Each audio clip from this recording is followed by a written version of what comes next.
بسم الله الرحمن الرحيم. السلام عليكم ورحمة الله وبركاته. اليوم نسوي مع بعض بسكوت العيد أو سابلي العيد بطريقة سهلة.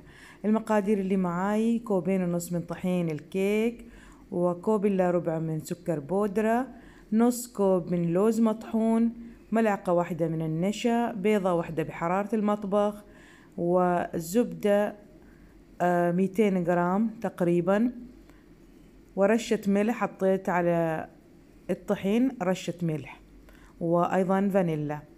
أولا أنزل الزبدة تكون طرية بحرارة المطبخ، لأن طلعتها من الثلاجة بفترة. المقادير كلها في صندوق الوصف، أيضا بحطهم زبدة، وحطيت عليهم شوية فانيلا. ممكن تستخدمون فانيلا سائلة أو ممكن فانيلا بودرة. بعدين نزلت سكر، كوب إلا ربع من السكر، أضربهم كلهم مع بعض.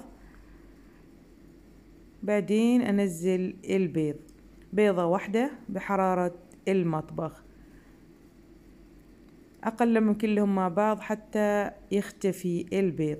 أشيل الجوانب مرة ثانية وأبدأ حتى يصير كريمي.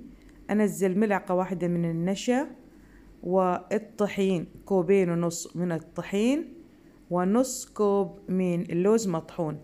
ممكن استبدال اللوز المطحون بنص كوب من الطحين، يعني تاخذوا 3 أكواب من الطحين. كذا صارت العجينة عندي جاهزة. طبعا ما نعجن، فقط احنا نلم عجينة طرية.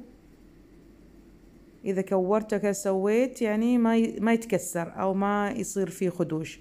كذا عجينتنا صارت جاهزة. طبعا في البسكوت ما نعجن، فقط نلم العجين. الجزء بخليه على الجنب نشتغل بعدين، والجزء الثاني نفرش بين ورقتين من النايلون أو ورقتين زبدة. أنا خذيت المفرش اللي كان عندي، لكن بعدين حسيت إنه مش مناسب لأنه يلزق، فبعدين فردت بين ورقتين الزبدة.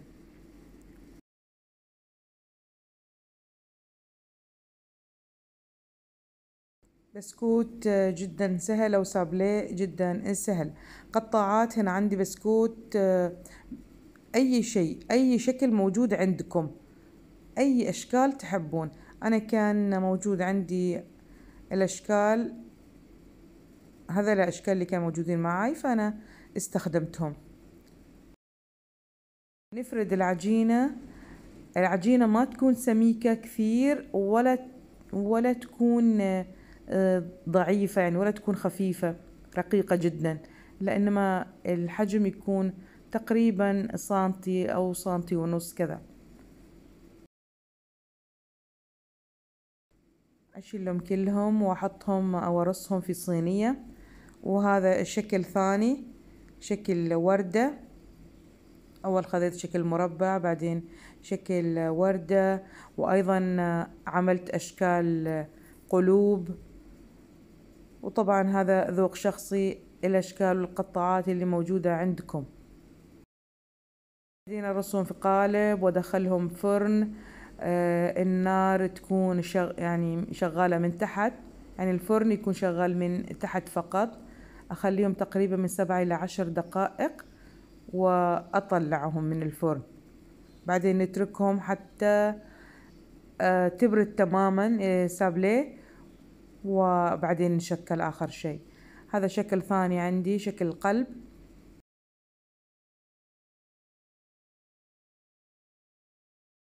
ألمهم كلهم في قوالب أو صينية الفرن وندخلهم فرن نفس الطريقة، كلهم بنفس الطريقة. نفرد العجينة.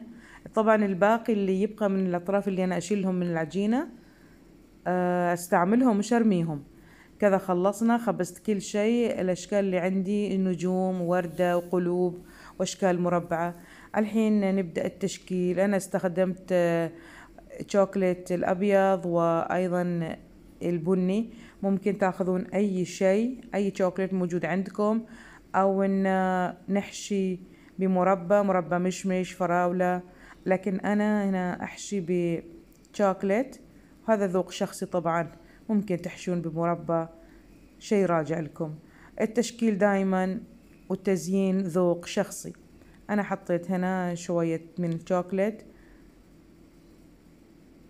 طبعا آخذ الجهة، يعني الحشوة بحط في الجهة اللي المستوية سمرة مخبوزة، يعني مش أحط على الوجه بهذا الشكل. أنا حطيت شوية شوكولات أبيض وشوكولات الحليب، وأشكل كلهم بنفس الطريقة، وشي منهم أخليهم سادة بدون حشوة.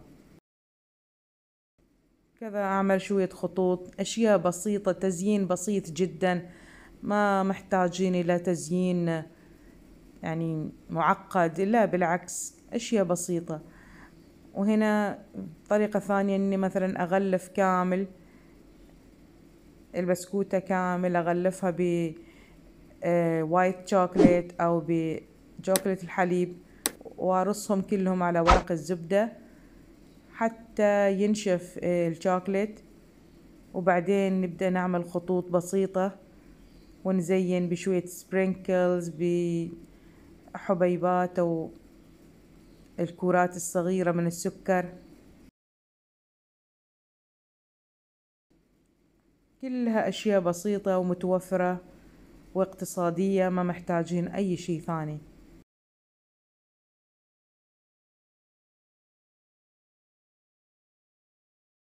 وهنا وايت شوكولات حطيت عليه شوية ملون غذائي عشان نغير اللون، عشان أعمل خطوط كتغيير.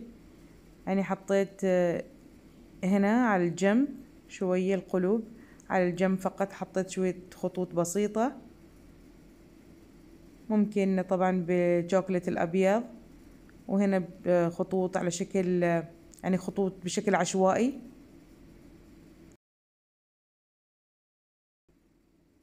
الصابلين اللي غطيتهم بالوايت شوكولات نفس الشي، زينت شي منهم بهذا الشكل. هنا زين شوية بلآلئ من السكر، أراويكم من قريب.